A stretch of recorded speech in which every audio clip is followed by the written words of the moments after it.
जय श्री कृष्ण।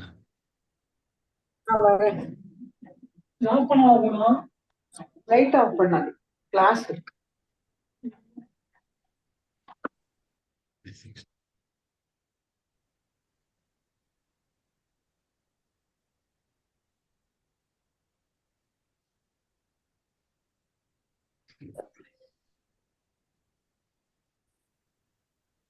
जय श्री कृष्ण. वणक्कम जी.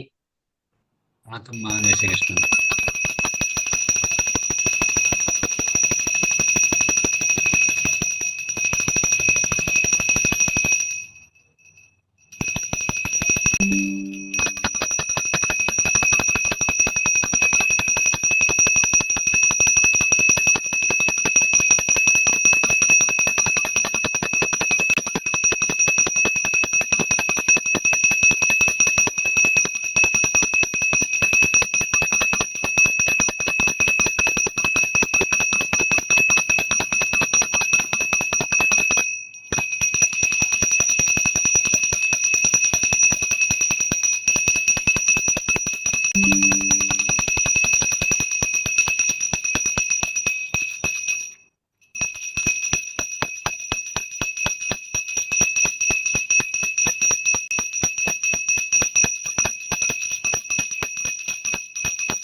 जय श्री कृष्ण.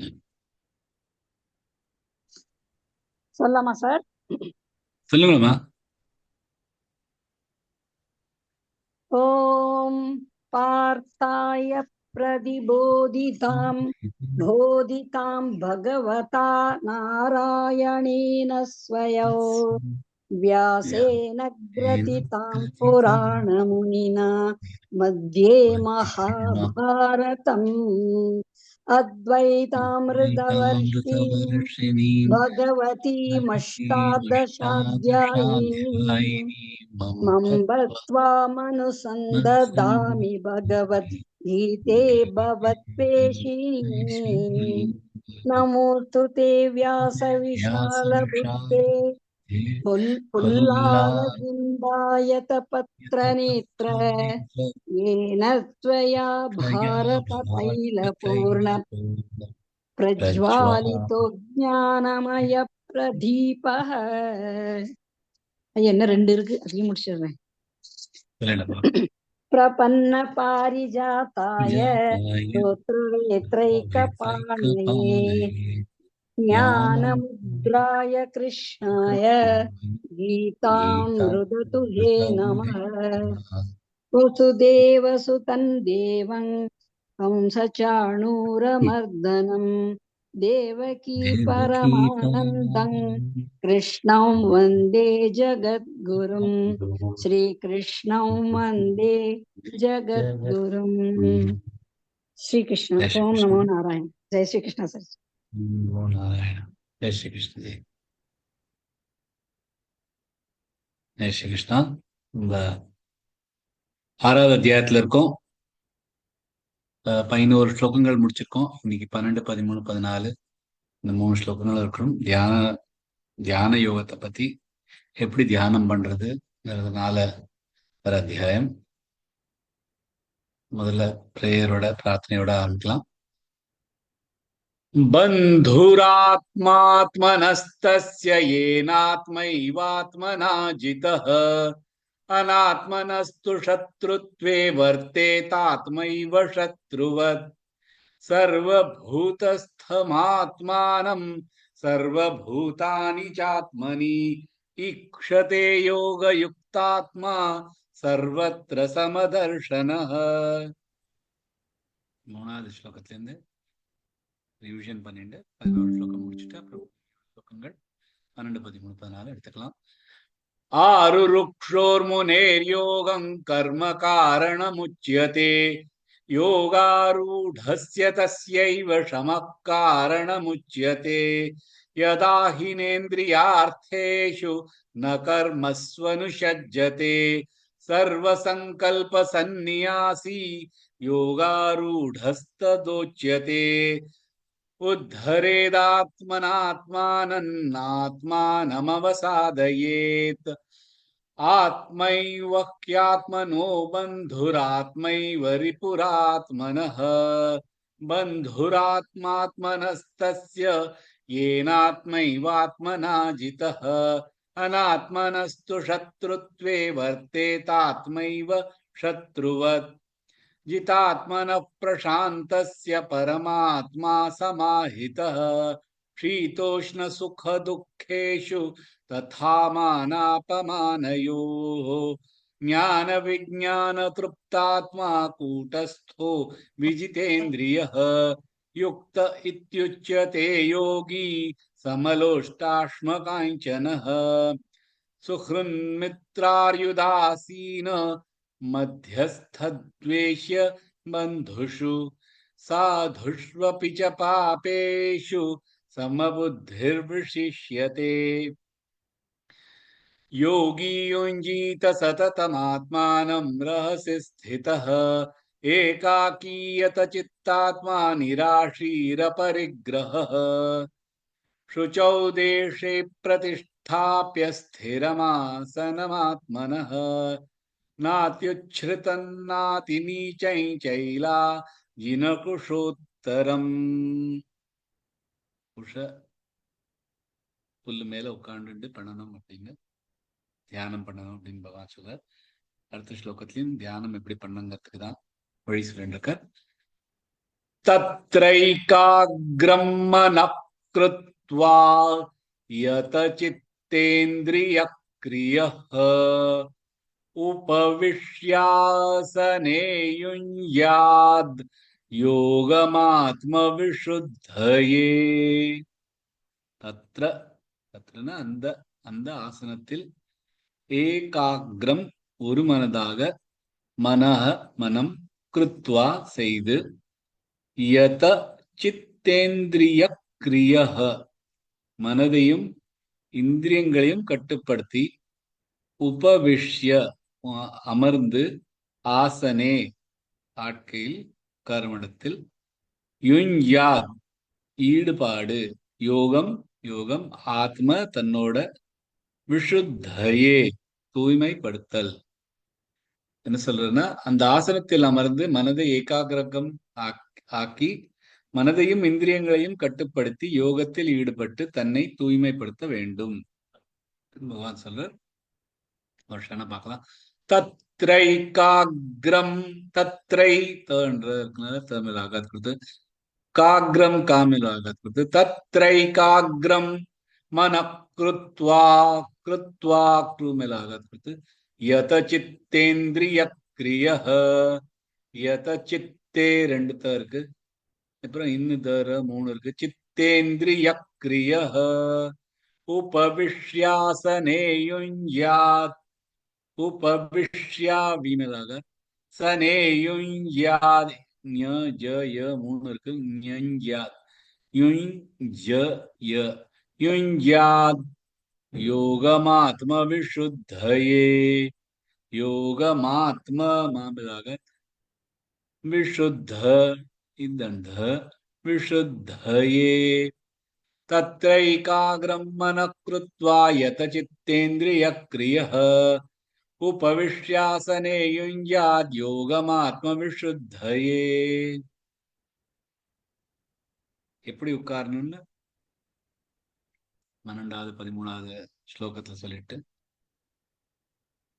13 இந்த ரெண்டு ஸ்லோகத்திலையும் எப்படி தியானம் பண்ணணும், இந்த ஸ்லோகத்திலையும் அடுத்த ஸ்லோகத்திலையும் பார்த்தீங்கன்னா எப்படி தியானம் பண்ணணும் அப்படின்னு பகவான் சொல்றார். தத்ர ஆசனே, தத்ர ஆசனேனா நேற்றுக்கு தான் சொன்னோம். முதல்ல புஷப் புல்லு, அந்த புல்லு மேல மான் தோல், இந்த மான் தோல் மேல ஒரு துணி, இந்த மூணையும் வச்சுட்டு அது மேல உட்காரணும் அப்படிங்கிற. அப்பதான் இந்த உலகத்துக்கும் நமக்கும் ஒரு இருக்கிற உலகத்திலேருந்து நம்ம வெளியில இருந்துட்டு தனிப்பட்ட முறையில நம்மளால ஏகாகிரம் பண்ண முடியும். உபவிஷ்யனா உட்கார்றது, உட்கார்றது மட்டும் இல்ல, நிச்சலமா உட்காருது, கொஞ்சம் கூட அசையாம உட்காருது. மனசு அந்த உடம்பு எப்படி வச்சிருக்கோமோ அப்படியே இருக்கணும். தியானம் பண்ணணும் அப்படின்னு இருந்ததுன்னா அட்லீஸ்ட் ஒரு 3 மணி நேரம் உடம்ப அசையாம வச்சுக்கிறதுக்கு ஒரு தகுதி வந்தப்பதான் தியானம்ங்கிறதே நமக்கு ஒழுங்கா வரும். நான் அந்த விபஷ்னா பத்தி நிறைய சொல்வேன், நான் நிறைய பண்ணியிருக்கிறதுனால. காலையில 4:30 மணிலேருந்து ராத்திரி 9 மணி வரைக்கும் தியானம் பண்ணணும். அது எல்லாமே 3 3 மணி நேரமா வச்சிருப்பாவ. 3 மணி நேரம் விடாம உடம்ப அசையாம தியானம் பண்ணணும். அது உபவிஷ்யா. அந்த மாதிரி இருக்கச்ச மனசு நம்ம ஏன் இப்ப ஆடுறோம்? உட்காருதுங்கிறது சகஜமான ஒரு விஷயமாச்சே. ஒண்ணுமே பண்றதுக்கு இல்ல, வேலையே இல்ல அப்படின்னா அது உட்கார்றது ரொம்ப ஈஸியா இருக்கணுமே அப்படின்னா இல்ல. ஏன்னா மனசுங்கிறது எப்பொழுதுமே ஒரு கர்மம் பண்றதுக்காக நம்மள தூண்டி விட்டுட்டே இருக்கணும். ஏதாவது ஒரு கர்மம் பண்ணணும். வாய் அசைக்கணும், இங்க இதான் பார்க்கணும், கை அசைக்கணும், நமக்கு தேவையே இல்லை. ஆனா மனசால இந்த மாதிரி ஒரு கர்மம் பண்ண வைக்காம அதெல்லாம் இருக்க முடியாது. ஏன்னா கர்மம் பண்றதுக்காக வந்திருக்கிறதுனால, ஜென்மம் எடுத்திருக்கிறதுனால அதோட மனசுல எப்போதுமே ஒரு கர்மம் பண்ணணும் அப்படின்னு ஓடிட்டு இருக்கும். எய்தர் கை காலால பண்ணணும், உடம்பால பண்ணணும், இல்லைன்னா மனசால பண்ணணும்.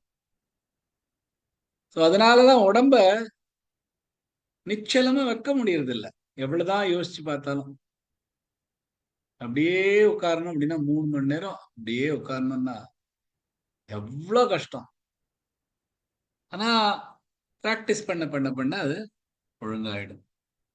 எப்படி உட்காரணும் நிறைய பேர் நிறைய விஷயம் சொல்லுவா. பத்மாசனமா உட்காரணும், சித்தாசனமா உட்காரணும். யோக சூத்திரம் பதஞ்சலியோட அதுலயே கிளியரா எழுதியிருக்கு. ஸ்திர சுக மாசனம். எந்த மாதிரி ஒரு ஆசனத்துல ஸ்திரமா உட்கார முடியுமோ அது எந்த மாதிரி ஆசனமா இருந்தாலும் பரவாயில்ல. இப்படிதான் உட்காரணும் அப்படிதான் உட்காரணும்னு இல்ல, உட்கார்றது தான் முக்கியம். அதுவும் நிச்சலமா, மனசையும் நிச்சலமா உடம்பையும் நிச்சலமா வச்சுட்டு 3 மணி நேரம் 4 மணி நேரம் உட்காரணும். அப்பதான் நம்மளால தியானம் பண்ண முடியும். யத சித்தேந்திரிய கிரியக. சித்தம் இந்திரியம். இந்த ஸ்லோகன்ல பாத்தீங்கன்னா மனசு சித்தம் ரெண்டையும் மாத்தி மாத்தி யூஸ் பண்ணுவாங்க. நமக்கு என்னன்னு புரிய மாட்டேங்கிறது மாதிரி இருக்கும். என்ன சம்டைம் மனசுங்கிற சித்தம்ங்கிறார். மனசுங்கிறது பல வேற டைரக்ஷன்ல ஓடிட்டு இருக்கும். சித்தம்ங்கிறது இப்ப என்ன யோசிக்கிறோமோ அது சித்தம். சிந்தனை பண்றது. எந்த ஒரு மனசு எந்த ஒரு தாட் எடுத்துட்டு அதுல சிந்தனை பண்றோமோ அது சித்தம். சோ அந்த சித்தம் அண்ட் இந்திரியம், இந்திரியங்களோட கிரியங்கள், இந்த சித்தத்தோட கிரியமும் இந்திரியங்களோட கிரியத்தையும் கண்ட்ரோல் பண்ணும், கட்டுப்படுத்தணும். அந்த மாதிரி பண்ணணும்னா நிறைய பிராக்டிஸ் பண்ணாதான் முடியும்.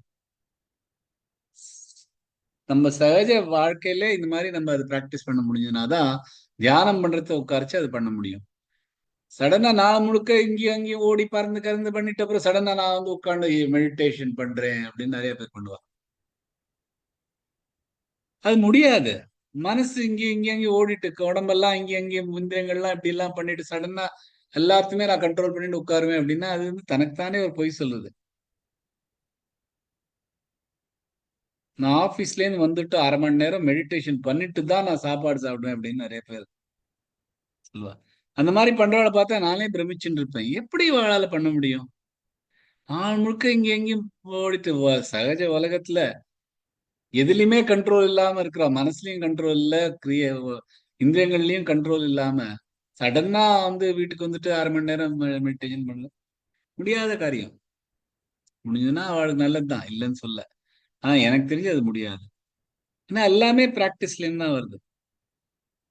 டெய்லி நம்ம வீட்டுல நம்ம வாழ்க்கையில சகஜமா நம்மளால நம்மளோட மனசையும் இந்திரியங்களையும் கண்ட்ரோல் பண்ண முடிஞ்சதுன்னா தான் எப்பவாது பண்ண முடியும். அப்படின்றதான் தியானம் பண்றச்சும் முடியும். ஸ்லோலி அதை நமக்குள்ள கொண்டு வரணும். எப்படி நம்மளால சில விஷயங்களை கண்ட்ரோல் பண்ண முடியறதா முதல்ல பார்க்கணும். அப்புறம் முடியறது அப்படின்னு தோணுதுன்னா அதை பிராக்டிஸ் பண்ணணும். அதெல்லாம் பண்ணின அப்புறமா இந்த மாதிரி தியான யோகத்துக்கு வரணும். ஏகாகிரம் மனக்கிருத்வா, மனம் ஒரே விஷயத்துல இருக்கணும். இந்த மாதிரி பல்வேறு தாட்ஸ் ஓடிட்டு இருக்கும் மனசுல. அதுல எல்லாம் நம்மளோட மனசு போகாம ஏகாகிரமா இருக்கணும், ஒரே விஷயத்தோட. அந்த ஒரே விஷயம் என்ன அப்படின்னா பகவான் இல்லை, பகவான் மேலதான் லயிச்சுட்டு இருந்தாதான் அந்த ஒரு விஷயம் பகவான் மேல இருந்ததுன்னா அப்ப வேற எந்த ஒரு உலகத்துக்கு தகுந்தாப்புல ஒரு விஷயம் நம்ம மனசுக்குள்ள வராது. மனசுல தாட்ஸ் வராம இருக்குமா? தாட்ஸ் வந்துட்டே தான் இருக்கும். நேத்திக்கும் சொல்லுங்க, மனசுல தாட்ஸ் வந்துட்டே தான் இருக்கும். நீங்க உட்காந்துன்னா மனசும் சஞ்சலமா இருக்கும், அது ஏதானும் வந்துட்டு போயிட்டு இருக்கும். ஸ்பிருஹா அது பாட்டுக்கு வந்துட்டு போயிட்டு இருக்கட்டும். ஆனா அதை பிடிச்சு கூடாது எதையுமே. ஏதாவது ஒரு தாட்டோட பிணைப்பு வந்தாதான் அந்த பிணைப்பு நம்மளை ஸ்ட்ரைட்டா உலகத்துக்கு கொண்டு போயிடும், இந்த மாயை கொண்டு போயிடும். அப்புறம் நம்ம தாட்ஸ் அதில் அப்புறம் நம்மளால ஒண்ணும் பண்ண முடியாது. அதனால எதை பண்ணணும்னா ஏகாகிரமா வச்சுக்கணும்னா மனசை பகவான் மேல வச்சுட்டா அப்புறம் பகவான் தானே எல்லாமே.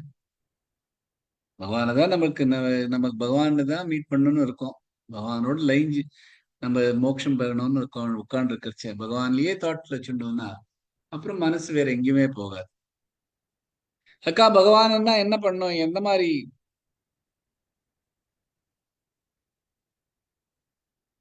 ரூபமுள்ள பகவானை எடுத்துக்கணுமா இல்ல நிராகார பகவான் எடுத்துக்கணுமா? ஒரு ஆகாரமே இல்லாத பகவான மனசுல வச்சுக்கணும், அது உங்களுக்கு பொருந்தது. அவர் தமக்குள்ள இருக்கிற ஜீவாத்மாவே இருக்கிற பரமாத்மாவே தியானம் பண்ணுமா? அதெல்லாம் நமக்கு இருக்கிறது. அதுக்காக இந்ததான் பண்ணும் அது மாதிரி பண்ணணும்னு இல்லை. ஸ்வரூபமான பகவானையும் வச்சுக்கலாம், நிராகார ஸ்வகார பகவான், நிராகார பகவான், தனக்குள்ள இருக்கிற பகவான், எந்த ஒரு பகவானையும் மனசுல வச்சுட்டு ஏகாகிரமா மனச லயிச்சுண்டு இருந்தாதான் தியானம் பண்ண முடியும். ஏன்னா லயிச்சுண்டு இருக்கிறது தான் மனசுல வேற எது தாட் வராது, வேற எந்த தாட்டுக்கும் நம்ம பிணைப்பு வராது. ஏன்னா வேற எந்த தாட்டுக்கும் பிணைப்பு வந்ததுன்னா அது நம்மள திருப்பி இந்த மாயையான உலகத்திற்கு எடுத்துன்னு போயிடும். பகவான்கிற ஒரு தாட்ல மட்டும் வச்சுட்டு இருந்தோம்னா அது நம்ம மாயைக்கு எடுத்துக்காம பகவான்கிட்ட எடுத்து. சோ ஏகாகிரம் மனக்கிருத்வா,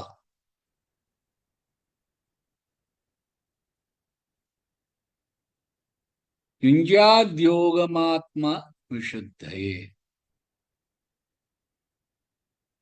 யுஞ்சாத்னா ஈடுபட்டு, யோகம் யோகத்துல, ஆத்ம விஷுத்தயே ஆத்ம விஷுத்திய தன்னையே பியூரிஃபை பண்றது. அதுதான் சொல்ல, இந்த சாண்டிங் பண்றச்சு நமக்குள்ள ஆத்ம சுத்தி நடந்துட்டே இருக்கும்.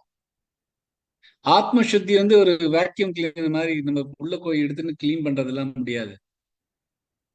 பகவான்கிட்ட லயிச்சுன்னு பகவானோட சாண்டிங், இந்த கீதை வேறதான் இருந்தாலும் பரவாயில்ல, கீதை எனக்கு பிடிச்சது, அதுக்காக நான் பண்றேன். எந்த மாதிரியான ஒரு ஸ்லோகமும் பகவான் பத்தியான இதான ஸ்லோகம் ஏதாவது மனசுக்குள்ளேயே ஓட்டின்னு இருந்தா மனசுக்குள்ள அந்த ஆத்ம சுத்தம் நடந்துட்டே இருக்கும். ஏகாகிரம் மனக்கிருத்வா, மனம் பகவான் மேலேயே லயிச்சுட்டு இருந்தா ஆத்ம சுத்தம் நடக்கிறது நிச்சயம். சோ அந்த மாதிரி ஆத்ம விஷுத்தையே தன்னோட ஆத்மாவை சுத்தம் பண்ணிட்டு அதே ஆசத்துல அசையாம உட்கார்ந்து இந்திரியங்கள்லயும் மனசு கிரியங்கள்லயும் ஒரு கட்டுப்பாடு எடுத்துட்டு இருந்தானா நம்மளால தியானம் பண்ண முடியும் அப்படின்னு பகவான் இந்த ஸ்லோகத்தை சொல்ற. அடுத்த ஸ்லோகத்துக்கு போலாம். समङ्काय शिरोग्रीवन् धारयन्नचलं स्थिरः सम्प्रेक्ष्य नासिकाग्रं स्वन् दिशश्चानवलोकयन्. சமம் சமமாக, காய உடல் பகுதி, சிர தலை, கிரீவம் கழுத்து, தாரையன் வைத்து, அச்சலம் நகராமல், ஸ்திரஹ ஸ்திரமாக, சம்பிரேக்ஷ்ய சமநிலையில் பார்த்து கொண்டு, நாசிகாகிரம் மூக்கின் முனை, ஸ்வம் தன், திஷஹ எல்லா திசையிலும், ச மற்றும், அனவலோகயன் பார்க்காமல், உடலையும் தலையும் கழுத்தும் சமமாக ஸ்திரமாக நகராமல் மூக்கின் முனையை பார்த்து கொண்டு எந்த திசையிலும் பார்க்காமல் அமர்ந்திருக்கணும் அப்படின்னு பகவான் சொல்றார். மோஷனா பார்க்கலாம். சமங்காய, சமங்கா இங்க வருது, கா வருதுனால யஷி ரோக்ரி, ரோக்ரி ரோமில் ஆகாது, ரோக்ரீவன் தாரயன்ன, தார என்ன ரெண்டுன்னு இருக்கு, என்ன சலம் ஸ்திரஹ, சலம் ஸ்திரஹ, ஸ்திர இசன்த ஸ்திரஹ, சம்பிரேக்ஷ்ய, சம்பிரே இன்னும் பிற மூணு, இக்கு இஷுய மூணு, சம்பிரேக்ஷ்ய நாசிகாக்ரம் ஸ்வன், நாசிகாக்ரம் காக்ரம் காமல் ஆகத்து, கிரம் ஸ்வன் திஷஷ்சானவலோகயன், திஷஷ்சாஷமிராக ஷஷ்சா நவலோகயன், லோ நெடில் இழுத்து சொன்னா கயன் ஷார்ட் ஆயிடும்.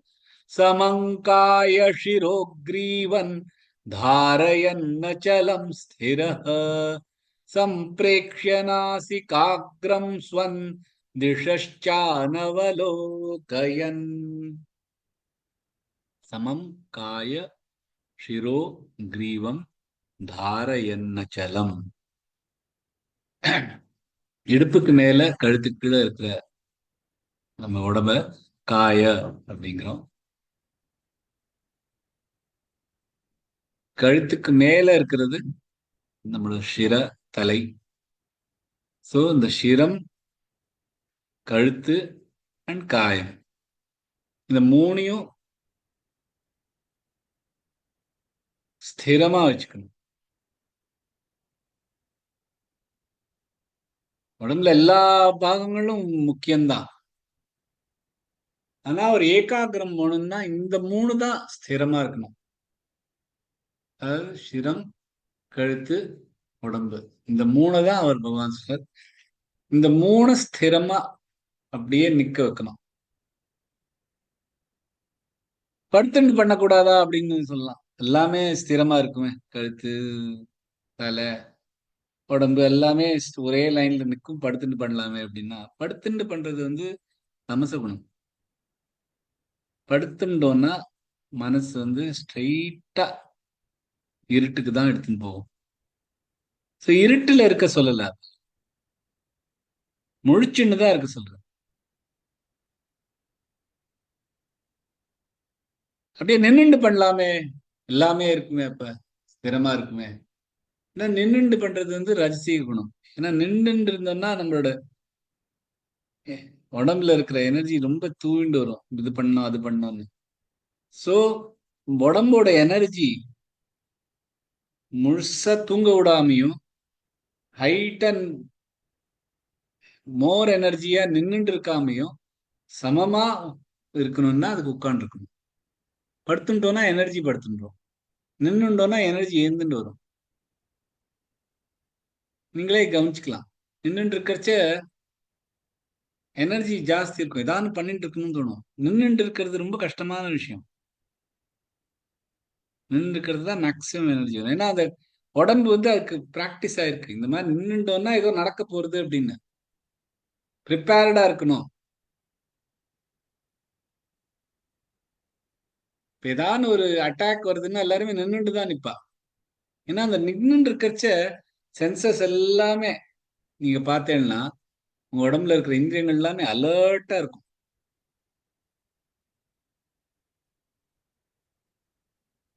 எங்கேயாவது சத்தம்னா முதல்ல ஏந்துக்கு தான் தோணும். ஆனா உடம்புல இருக்கிற இந்திரியங்கள்லாம் அலர்ட்டா இருக்கிறது ரஜச குணம், அது நின்றுட்டு இருக்காது. படுத்துட்டோம்னா தமச குணம், தூக்கம், ஆலசியம் எல்லாம் தான் வரும். ஏகாகிரமா பகவானை சிந்திக்கிறதுக்கு முடியாது. சோ அதனால சமம் காய சிரோக்ரீவம் தார என்னச்சலம், அச்சலமா தாரணம் பண்ணிக்கணும். இந்த கழுத்து உடம்பு இதெல்லாம் ஸ்ட்ரெயிட்டா வச்சுக்க சொல்லியிருக்காங்க. ஏன்னா கொஞ்சம் முன்னாடி போனோம்னா ட்ரௌசி ஆயிடும், அப்படியே தூக்கம் தான் வரும். பின்னாடி போனோம்னா தலை சுத்த ஆரம்பிச்சிடும். அதுக்காக ஸ்ட்ரெயிட்டா வச்சுக்க சொல்றாரு. திசஷ்சானவலோகயம், எங்கேயும் இங்கேயும் அங்கேயும் பார்க்க கூடாது, எந்த திசையிலையும் பார்க்க கூடாது. ஏன்னா இன்னொரு திசையில பார்க்கறச்ச நம்மளோட கழுத்து இங்கேயும் அங்கேயும் திரும்பக்கூடாது. ஸ்ட்ரெயிட்டா இருக்கணும். அப்படி இருக்கணும்னா இங்கேயும் அங்கேயும் பார்க்க கூடாது. சம்பிரேக்ஷ நாசிகாகிரம் சொம், தன்னோட மூக்கோட முனைய பார்க்கணும். அதுக்காக தியானம் கண்ணை மூடின்னு பண்ணணும்னு நிறைய பேர் சொல்லுவாங்க. அப்படிலாம் பகவான் என்ன சொல்றாருன்னா, கண்ணை மூடாதீங்க, கண்ணை மூடினா தூக்கம் வந்துடும். ஆனா கண்ணை திறந்துட்டு இருந்தோம்னா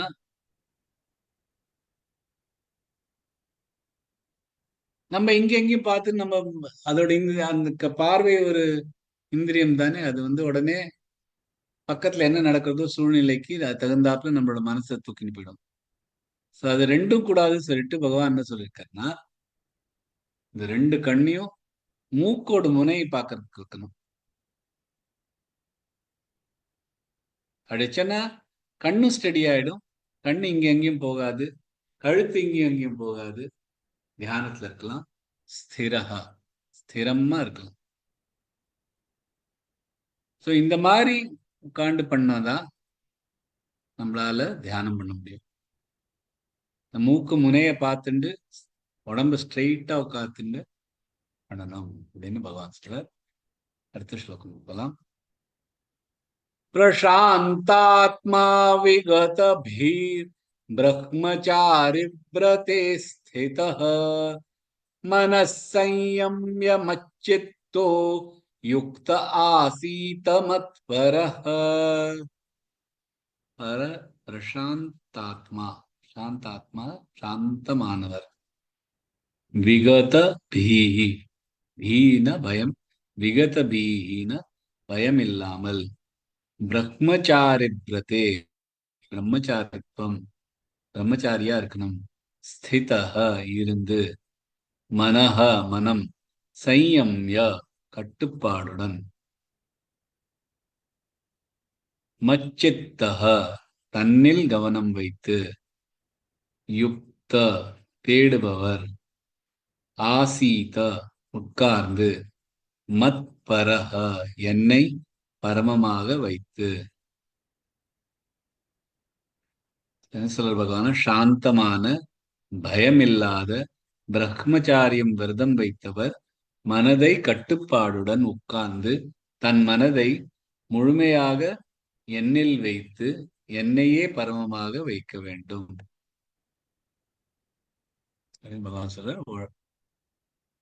பிரசாந்தாத்மா, பிரசாந்தா ஷாமிலாக, தாத்மா தாமிலாக, விகத பீர், விகத மூணுமே குறில் எழுத்துக்கள், தனித்தனியா சொல்லணும். பீர் பிரம்மச்சாரி व्रते स्थितः, ब्रह्म ब्रह्म चारिव्र मिलागा, रिव्र ते स्थित, ते स्थितः, मनः संयम्य, संयम्य सलंडा, संयम्य मच्चित्तो, मच्चित्तो ரெண்டுத்த மச்சித்தோ யுக்த ஆசீத மத்பரஹ, யுக்த யூ மிலாக, ஆசீத மத்பரஹ. ஸ்லோகம்.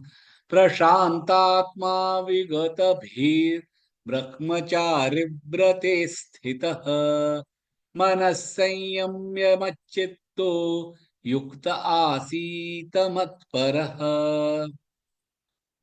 பிரசாந்தாத்மா, ஆத்மா தன்னையே தன்னை பிரசாந்தமா வச்சுக்கிறது. சாந்தமா வச்சுக்கிறதுன்னா என்ன? எதுலையுமே அலையாம ஒரே இடத்துல இருக்கிறது மனசு. பிரசாந்த ஆத்மா. எதுலையுமே ராகத்வேஷம் இல்லாம இருக்கிறது. ஏன்னா ராகத்வேஷம் தான் நமக்கு ரொம்ப மிகப்பெரிய எதிரின்னா நமக்கு ராகத்வேஷம் தான். இந்த ராகத்வேஷம் இல்லாம இருந்தாதான் நமக்கு பகவான் அடையலாம்.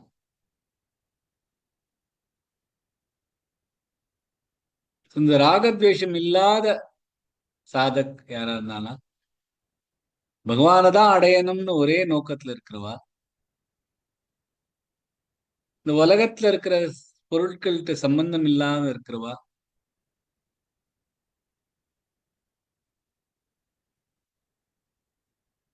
அவளுக்கு தானாகவே இந்த ராகத்வேஷம் எல்லாம் போயிடும். ஏன்னா கொஞ்சம் கொஞ்சமா அது அது மேல நமக்கு மனசு இல்லை அப்படின்னா அதுக்கு இருக்கிற இன்ட்ரெஸ்ட் போயிடும் நமக்கு. அந்த மாதிரி ஒரு அட்டாச்மெண்ட் இந்த ராகமும் தேசமும் போனாலே ஆசை, ஆசையினால வர பேராசை, பேராசையினால வர குரோதம், குரோதத்தினால கிடைக்காதேங்கிறதுனால பயம் எல்லாமே போயிடுச்சுன்னா பாக்கி நம்மள்ட்ட என்ன இருக்குது? சாந்தி தான் இருக்கு. பிரசாந்த ஆத்மா.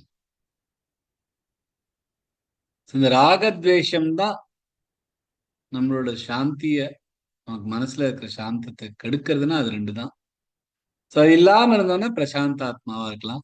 விகத பீஹி. விகத பீனா பயம் இல்லாம இருக்கிறது. எந்த மாதிரி ஒரு பயம்? நமக்கு ஏதான ஒரு துயரம் உண்டாயிடும், ஏதான ஒரு டிசீஸ் வந்துடும், நமக்கு ஏதான அவமானம் வந்துட போறது, இல்லைன்னா நமக்கு மரணமே வந்துடும். அந்த மாதிரி ஒரு பயம். இந்த பயம் எல்லாம் ஏன் வருதுன்னா நம்ம நம்மள இந்த உடம்போட சார்ந்துட்டு இருக்கோம். இந்த உடம்பு தான் நம்ம அப்படின்னு நினைச்சுட்டு இருக்கிறதுனால இந்த உடம்புக்கு வர்றது, இந்த மனசுக்கு வர்றது எல்லாத்தையுமே நம்மளோடது நினைச்சுட்டு அதனால நமக்கு பயம் வருது. அதுக்கு ஏதானு வந்துடக்கூடாதே அப்படின்னு. ஆனா இது உடம்பு நம்மளது இல்ல, நான் வேற இந்த உடம்பு வேற அப்படின்னு ஒரு மனசுல வந்துருச்சுன்னா அப்புறம் இந்த பயம் எல்லாம் போயிடும். இப்ப எனக்கு நிறைய அந்த மாதிரி ஒரு ஒரு கேள்வி வருது. பயம் வருது, பயம் வருதுன்னா நம்ம மரணத்துக்கு பயமா இல்லாம எப்படி இருக்கிறது? எதுக்கு ஒரு ஒரு நமக்காக சுய புத்தி இருக்குன்னு வச்சுக்கிறோம், பயம் இருக்கு அப்படி. ஒரு ஒரு மிருகமா இருந்தாலும் அதுக்கும் அந்த மரண பயம் இருக்கே. அப்படின்னா அந்த பயங்கிறது நம்மளோட வந்தது தானே. குழந்தையா இருக்கட்டும், ஒண்ணுமே தெரியாத ஒரு பச்சை குழந்தையா இருந்தாலும் மரணத்துக்கு பயம் வரதானே வருது. மரணம்ங்கிறது ஒரு விஷயம் இருக்குங்கிறது தெரியாம இருக்க மிருகம் கூட மரணம்னு நினைச்சுன்னா பயம் வருது. ஏன்னா பகவான் எல்லாருக்கும் அந்த பயத்தோட தானே பிறந்து வச்சிருக்கா. பின்ன பயம் இல்லாம இருக்கணும்னா எப்படி அப்படின்னு எனக்கு மனசுல தாட்டும். எதுக்கு இந்த மாதிரி இப்ப எல்லாமே பயக்கூடாது பயக்கூடாது அப்படிங்கிற பயத்தோட தானே நம்மள ஜென்மத்திலே கொண்டு வர்றாருன்னா இந்த மரண பயம்ங்கிறது நமக்கு ஏன் கொடுத்துருக்காருன்னா இந்த மரண பயம் இல்லைன்னா நம்ம இந்த நம்ம பிராணத்தை நம்மளே தியாகம் பண்ணிட்டோம்னா அப்புறம் அது நம்ம எதுக்காக பகவான் நம்மளை இங்க அனுப்பிச்சிருக்காரு? இந்த கர்மங்கள் பண்றதுக்காக அனுப்பிச்சிருக்காரு. இந்த கர்மங்கள் பண்ணாமையே நம்மளோட இறப்புக்கு நம்மளே தான் காரணமா ஆயிடக்கூடாதே. அதனால்தான் அந்த ஒரு பயம் மரணத்துக்கு பகவான் பரப்போட கொடுத்துடுறாரு. இல்லைன்னா அந்த அவரோட லீலையே இதுதானே. நம்மள நம்மளோட பிராரப்த கர்மங்கள் எல்லாத்தையும் கழிச்சுண்டு என்கிட்ட வா அப்படிங்கிறதுக்கு இந்த கர்மங்களை கழிக்காமே நம்ம நம்மளோட இல்ல பிறந்துட்டோம் உடனே செத்துருவோம் அப்படின்னு உட்காந்துருக்கலாமே. அப்படி இல்லாம இருக்கிறதுக்காக பகவான் அந்த பயம் கொடுத்துருக்கா. ஆனா அதுக்கு நமக்கு ஒரு சுய அறிவும் கொடுத்து இந்த மாதிரி நமக்கு கீதை பாடம் எல்லாம் படிச்சுட்டு இருந்தோம்னா அப்புறமா துளி துளியா நமக்கு புரிஞ்சிடும். நமக்கே தீங்கு பண்ண மாட்டோம்.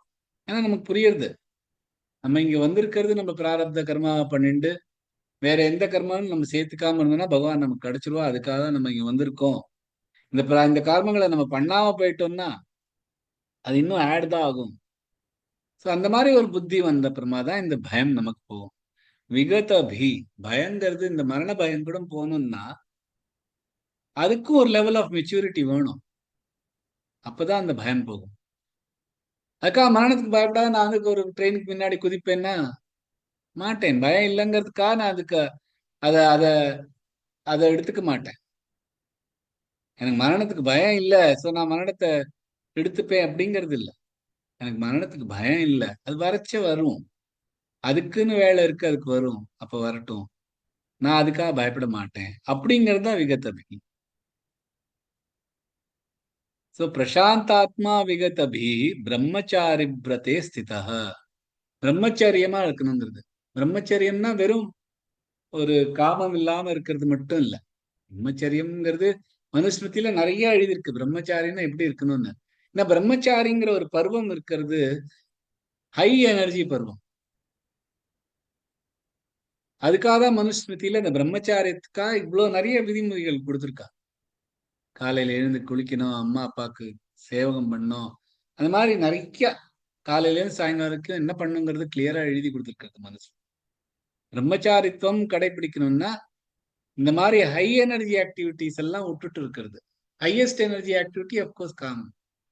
அதை தவறியும் இந்த பிரம்மச்சாரிங்கிற பருவத்துல இருக்கிற இந்த ஹை எனர்ஜி ஆக்டிவிட்டிஸ் எல்லாம் விடுறதுதான் பிரம்மச்சாரி பிரதே ஸ்திதா. எந்த மாதிரியான ஒரு வேர்ல்ட்லி உலகத்திலேருந்து வர சுகானுபவங்கள்லாம் அனுபவிக்காம உட்காருது பிரம்மச்சாரி பிரதே ஸ்திதா. மன சையம்ய மச்சித்தா. மனச சையமா வச்சுக்கணும், சித்தை என் மேல வச்சுக்கணும் அப்படிங்கிற. இதுதான் மனசு சித்தம் ரெண்டும் அழகா இருக்கு. மனசு வந்து சையமமா இருக்கணும். சையம்னா கண்ட்ரோல்டா இருக்கணும், சமமா இருக்கணும். மனசு எதுக்கு பின்னாடி ஓடக்கூடாது. இப்ப நிறைய தாட்ஸ் வருது, மனசு எதுக்கு பின்னாடி ஓடக்கூடாது அப்படின்னு சொல்லிட்டாரு. ஆனா சித்தத்தை சிந்தனையே என் மேல வை அப்படிங்க. அழகான போயட்டிக் வே ரைட்டிங். மன சையம்ய மச்சித்தா யுக்தஹ.